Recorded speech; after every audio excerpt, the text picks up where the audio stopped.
आज PRC जिद्दोजहद committee की जानिब से 11वीं पीआरसी के खिलाफ चलो विजयवाड़ा की कॉल दी गई है। विजयवाड़ा पुलिस ने कोरोना प्रोटोकॉल के पेश नजर इसकी इजाजत देने से इनकार कर दिया है। पुलिस की जानिब से जगह जगह चेकिंग जारी है। किसी भी एहतजाजी को शहर में दाखिल होने की इजाजत नहीं है।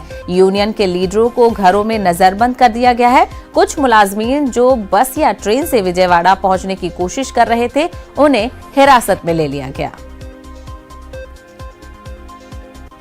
मजीद तफसीलात हासिल करेंगे। हमारे नुमाइंदे इसाक इस वक्त हमारे साथ फोन लाइन पर जुड़ गए हैं। इसाक, बताइएगा, पीआरसी की जो कमेटी है उसको किस तरीके से पुलिस रोकने की कोशिश करेगी आज?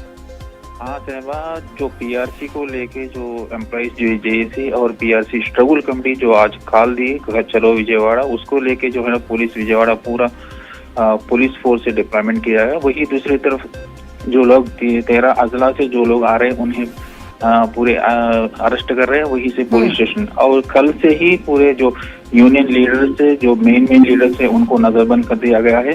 कल देर रात तक पुलिस कमिश्नर से जो पीआरसी स्ट्रगल कमेटी के मेंबर से उन्होंने बात करने पर भी आज जो है ना उनको परमिशन नहीं दी गई।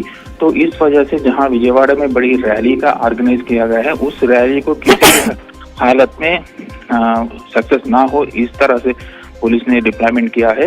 वही दूसरी तरफ हुकूमत जो है ना एम्प्लॉइज की तरफ से डिस्कशन के लिए बुलाई थी, लेकिन एम्प्लॉइज नहीं जा रहे। तो 7 तारीख से जो स्ट्राइक पे जाने का जो नोटिस दिया गया है, उसके तरफ से जो है ना आज गवर्नमेंट जो है ना इस एहतजाज को रोकने की बड़ी कोशिश की जा रही है। चलिए इशाक, बहुत बहुत शुक्रिया हमसे बात करने के लिए। फिलहाल रुकेंगे एक छोटे से ब्रेक के लिए, जल्द लौटेंगे कुछ और खबरों